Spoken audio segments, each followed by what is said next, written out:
What's up, everyone? Welcome to the Homeless Landlord Podcast.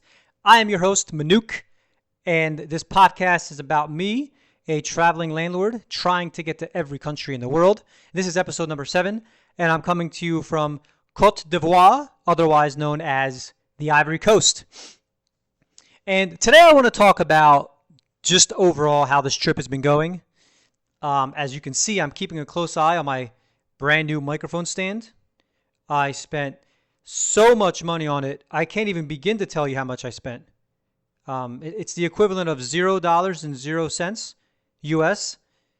It is a hanger that's going through the handle of a mug and being weighed down by a dish that's sitting on top of a tray, upside down, that's on top of a drawer. So that's what we're going with today. And hopefully the audio is better than it has been in recent episodes. So, Ivory Coast, this is country number 70, a short little milestone along my travels, which I guess, 197 countries total. That leaves 127 countries to go.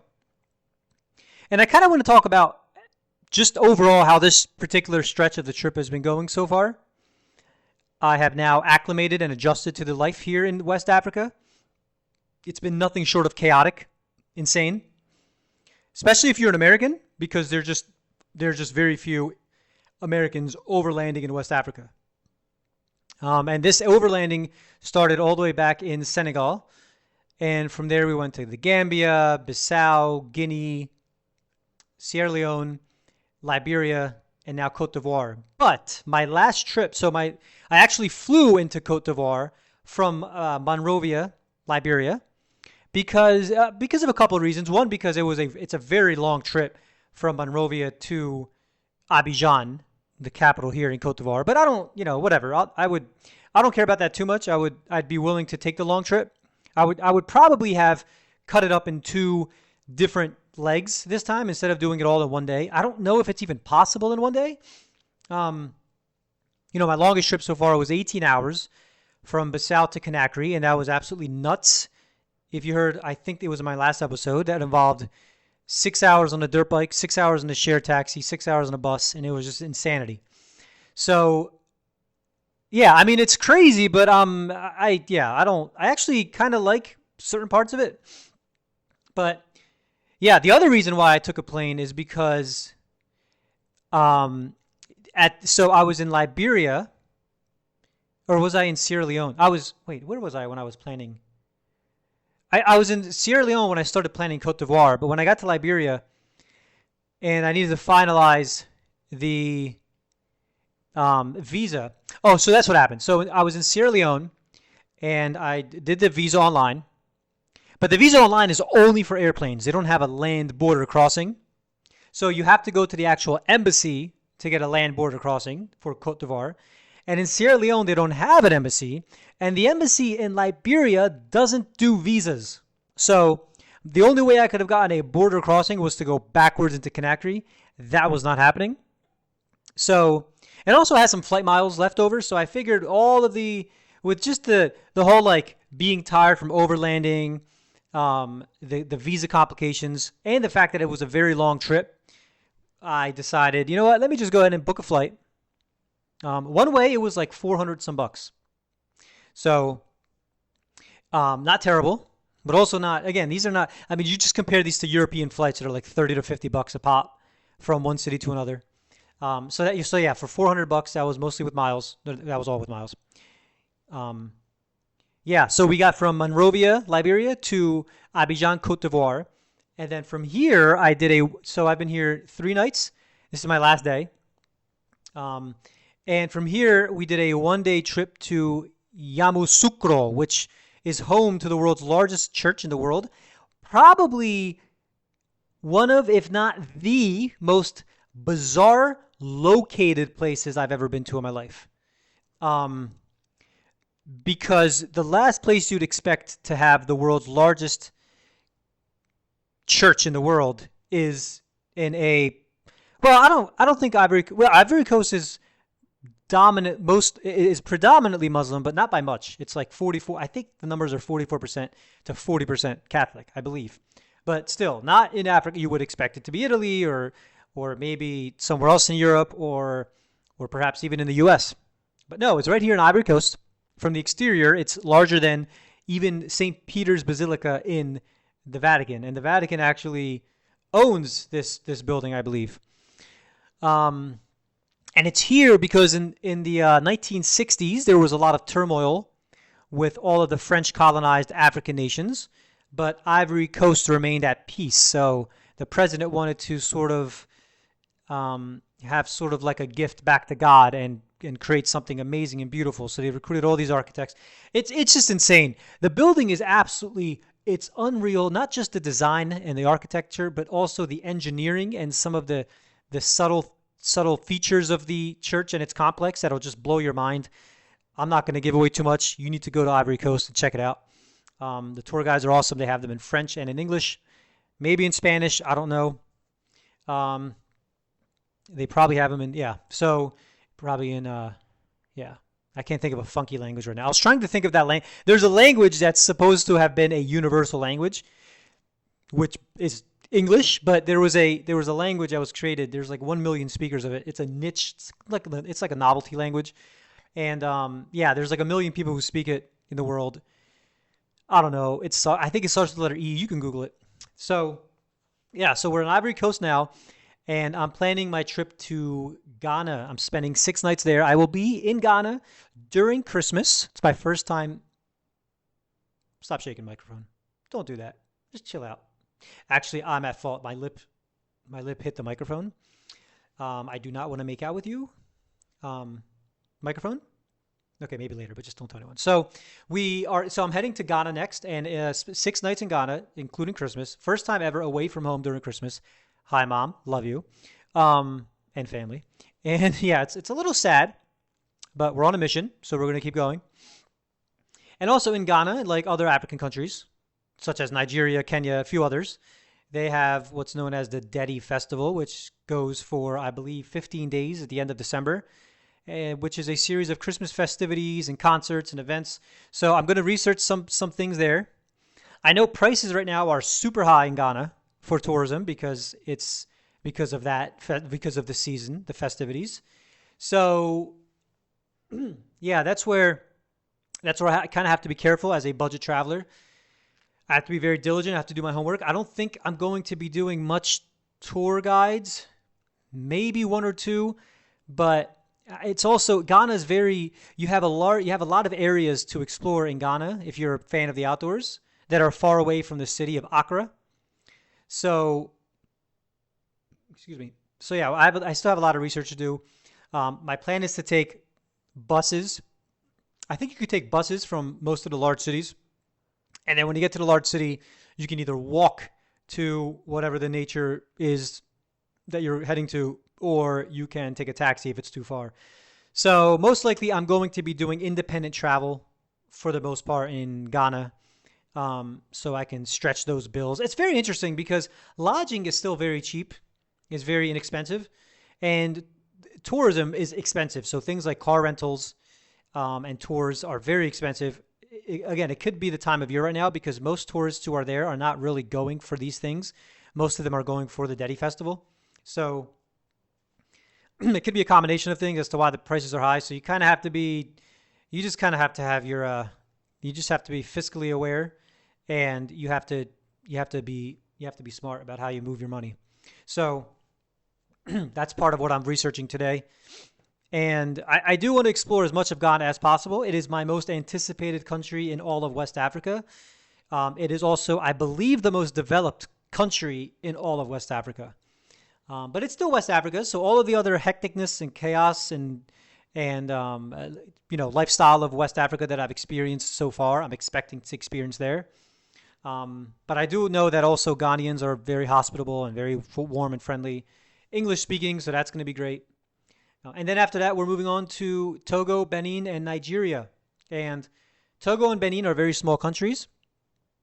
So I plan to be in Nigeria by New Year's. So Christmas in Ghana, New Year's in Nigeria. okay, at least we're in big markets where there's probably a lot of things going on. And I know there are lots of things going on. Nigeria in Lagos, the largest city in all of Africa, does have some New Year's festivities. So yeah, we're gonna try to approach the next week and a half of the trip as sort of a holiday vacation. I saw my first Christmas tree combined with Christmas music today. There's a mall right down the street from my stay here in Ivory Coast. So I hopped into there and I felt the Christmas spirit. I started singing carols. I walked around to all the businesses and I gave them all greeting cards. I sung do you see what I see? I did none of those things. But yeah, the mall is cool. It was very Christmas decorated. And yeah, Abidjan, by the way, is also very developed for the most part. I mean, it has its neighborhoods. Like when I was taking the bus to Yamoussoukro, it was absolutely the most insane bus station area I've seen so far. And this includes all those crazy trips I've done. The Ajame bus station in Ivory Coast. I never want to see it again. I don't even want to. I don't want to talk about it. I don't want to smell it. It was just, all of it was just insanity. Just gigantic buses going through hundreds and thousands of people in crowds and little scooters trying to squeeze through and motorbikes and like everything is almost an accident or an accident. Like all of it, and everyone's just angry at each other because they just can't get by and. It's just pure. People are like, as soon as you get into the neighborhood, everybody wants to talk to you to see where you're going so they can. It's madness. I hope. I mean, I know that for the most part, most of the hecticness of overlanding is behind me because, like, the share taxis are done for a while. I can get from from Abidjan to Accra, capital of Ghana, by bus, which is what I'm doing tomorrow. It's a 13-hour bus. It's going to be long. There will be delays. However, the bus is comfortable from what I've been told. It's air conditioned. I already purchased my. I wanted to go today, but the bus was full. So I'm now in that area where okay, there's more tourism. It's that time of year. I can't just show up at the bus station and buy a ticket. So yeah, so I can get to Accra pretty simply, and then from there to the next three countries are all very short rides. I believe 3 hours apiece. So to get from Ghana to Togo, and Togo to Benin, Benin to Nigeria, just look at a map and you'll know what I'm talking about. So, so yeah, that's where I am now. Um, yeah, I guess I didn't talk much about Liberia. Liberia is interesting because it is the only. So it wasn't colonized by America, but America, the U.S. did help in its independence in 1964. The U.S. and Liberia do have a very strong relationship, and therefore Liberia is like a mini America in some ways. It's still a very underdeveloped country, but for example, they have their national flag is very similar to the U.S. flag, with a star and stripes. Um, their capital city, Monroeville, was named after our U.S. president James Monroe. I don't know what number president he was. You can Google that. You have Google. Um, and they use the US dollar side by side with the Liberian dollar. I think as a result, all the prices in Liberia are very similar to prices in the US. Pretty expensive for food, places to stay. Taxis are still very, very cheap, but I think the reason that is because they use the US dollar, and there are a lot of Liberians that live in the US that have migrated to the US, and a lot of them send money back home. So it's caused a hyperinflation for most products in Liberia. I don't think that's affected the Liberian dollar too much. I think it's all relative, but I did notice that when I was paying in Liberian dollar and I did the conversion on my phone, it was a little bit cheaper than if I was paying in US dollars. So if you are going to Liberia and you can get a conversion into Liberian money, do that. I think it's going to be a little bit less expensive than the US dollar. But either way, expect to spend a little bit more than you would in the rest of West Africa.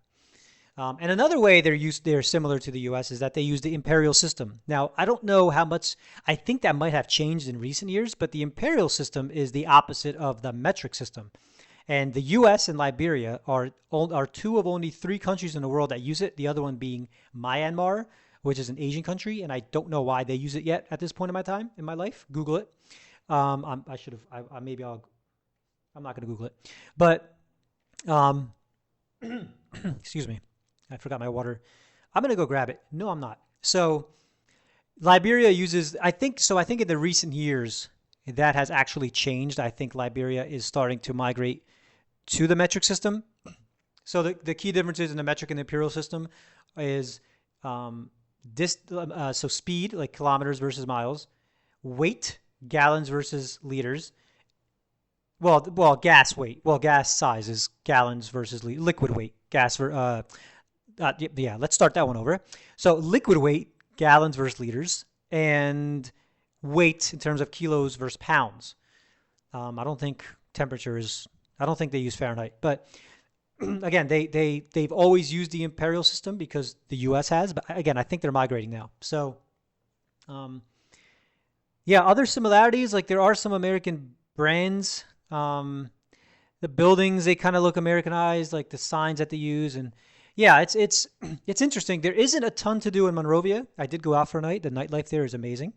I also went out in Sierra Leone. The nightlife there is also amazing. I've kind of taken a break from that here in Ivory Coast, um, from partying because I know Ghana is going to be insane.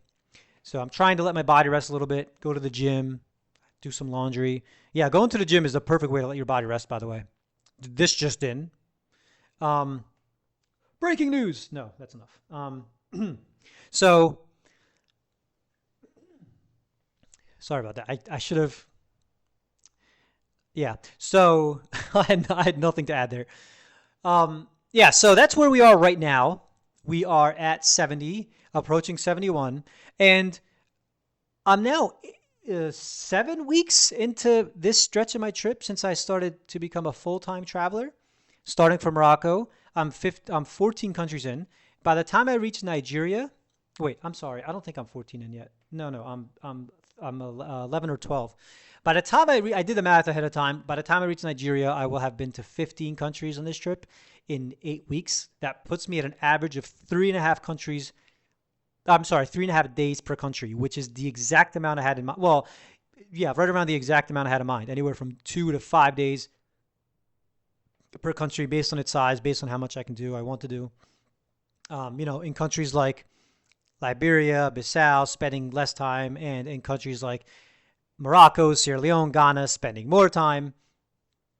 And I'm moving along swimmingly. The budget, let's talk about the budget because before I left, I had a goal in mind of approximately $500 US per country overall. We're definitely surpassing that by a little bit, maybe by like $150 per country average. Some of that is because of visas, and some of that is for unexpected costs, which I expected unexpected costs. Unexpected costs meaning, like for example, like nightlife, like going out for a night or two and spending like 100 extra bucks than I would have, which is great. But yeah, and then yeah, I think a lot of it, the visa, and then sometimes the transport. So sometimes taxis, sometimes having to go somewhere additional for a little bit more time. Um, Sometimes even not so much the food. Food has been right where food and lodging actually have kind of been right on par with what I anticipated. Probably averaging around $20 to $30 per night in private places, fully private, even private bathrooms in most. Like the place here, I have an amazing room, air conditioning. I've had no power outages. I had one water outage, water disruption, for a few hours. Private bathroom, it's great. This is exactly like, I mean, it's. I think it costs like $20 a night US in Ivory Coast in a nice neighborhood called Kokodi. So lodging has been run on par. Food has been run on par. Food, I've been eating a mixture of local foods and just like coffee and breakfast and snacks, and I think overall I'm doing okay there. My stomach did bother me a little bit in Senegal when I was first adjusting to the food out here, but it wasn't even that bad. It was very, and honestly, I think the only reason that even happened is this. This is going to sound silly, but I'm sure a lot of you can relate.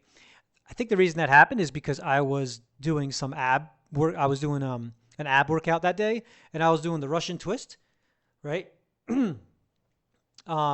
But yeah, why would that should be a Senegalese twist if you're doing it in Senegal? But then there's probably like an African way to do it. I don't know. But I was doing the twists on the ab workout. So, for me, historically, that's always kind of caused my stomach, TMI. But So it wasn't even only the food that caused my stomach to disagree with the food. It was me encouraging it further with some core workouts. So, but anyway, so other than that part of the trip, the food has mostly been okay. I'm drinking only bottled water, which is no different than anywhere else I go in the world, and it's not even any different from home. I drink either bottled water or filtered water. I'm pretty sure most people are drinking that. I know for a fact most people in the U.S. are not drinking tap water. So water's been fine. Access to water has luckily been fine. Um, access to the things I need for the most part have been pretty smooth. If most of the complications have come from overland travel, which is what I expected. Which is also why it hasn't. It's also why I've kind of been okay with the crazy travels, is because look, I'm traveling by road across West Africa. If you're not expecting the worst to happen, you probably got dropped as a baby, and your head probably went directly into the sewer, and you probably had to be fished out of the sewer by professionals, and you probably had to be baptized immediately because it's insane. And I took 2 months of mental preparation, and me telling myself, bro, it's gonna not be smooth sailing at all, and yeah, so I think that has helped. And I think now that I've gone through the worst stretch of it, I really, truly do think I can get through almost any method of travel. Now, obviously, there's still many parts of Africa, many parts of the world that are still very challenging, like Central Africa. I haven't really gone interior into Africa, which is it might even be trickier than the coastal West Africa, because now we're talking the Sahelian region, which is slightly more dangerous. There's less tourism. These countries are much bigger. They're much more in the desert. And traveling between country to country is also much further.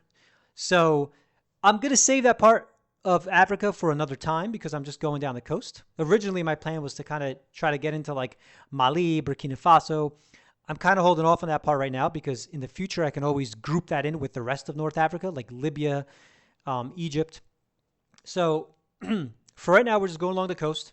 We're still on pace to get to Nigeria at the time frame that I expected by New Year's. It's pretty astonishing how that's happening. And at that point, I'm still undecided what to do. And I really hope to figure this out in Ghana because I'm a couple weeks away. And I don't know what I'm going to do yet. I don't know if I'm going to continue down the west coast of Africa, which the next country there would be Cameroon, and then Equatorial Guinea, Gabon. It would include a flight to Sao Tome. And then just all the way down through both Congos, and then I think it's Angola, Namibia, and then South. So if I continue forward, option number one, continuing down the west coast of Africa. And if I do that, then my next goal would be, let's get to South Africa and figure it out there. So that would be another maybe 12 or 13 countries or so, depending on if I go a little bit into the interior. It just depends on the exact path I take. But that would get me to South Africa. That would get me to approximately 85 countries. Option number two would be to fly to a different continent and switch things up a little bit, take a break from Africa. And option number three would be to fly back home for a little bit, handle business. Now, I know I set out to do this trip as a full-time traveler and get to as many countries as possible. That is still the goal. By me taking a break, going back to the U.S., it's for a couple of reasons. One, it's to check up on things in real estate. And two, it's to do some other business-oriented things. It's not to give up on this goal. It's not because I'm tired or exhausted, although I am tired, I'm exhausted, but I've also adjusted to me being tired. It's now just part of my day. Like tomorrow morning I have to wake up at 5. I'm probably not going to sleep tonight until midnight. Whatever. It is what it is. You just got to roll with the punches. I'm used to it. So one of three things are going to happen in Nigeria. I am hoping that I just will continue the trip down the west coast of Africa. Because I'm already here, it makes the most financial sense. I'm already adjusted to the life here, so I don't have to readjust. I know it's only going to keep it all. By the way, it's also very hot. And I'm about 5 years ago, my body just changed its mind about loving the heat.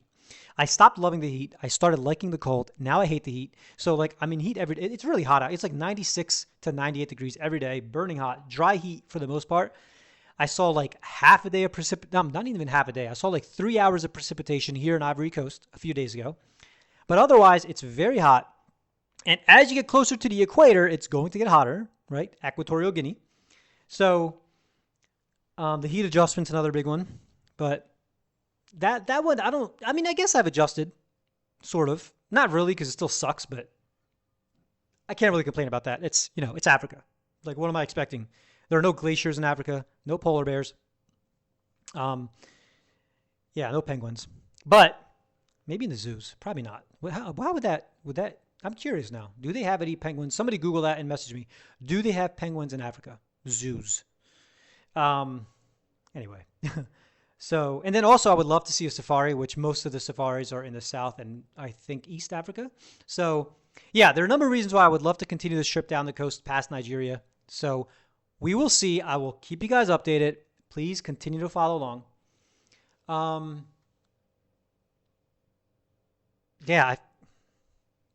I feel like there might be one other thing I want to touch on, but maybe not. I think I covered everything for the most part.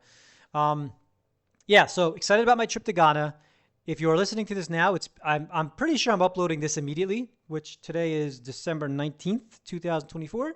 So if you did listen to this today or very recently, you can check out my Instagram, Nukeyhove, Nukeyhov, as I approach and enter Ghana. And that's all I got for now. Thanks a lot for listening. Please give me a rating of 5 stars if you liked it, and share it with your friends, and I'll catch you on the next episode.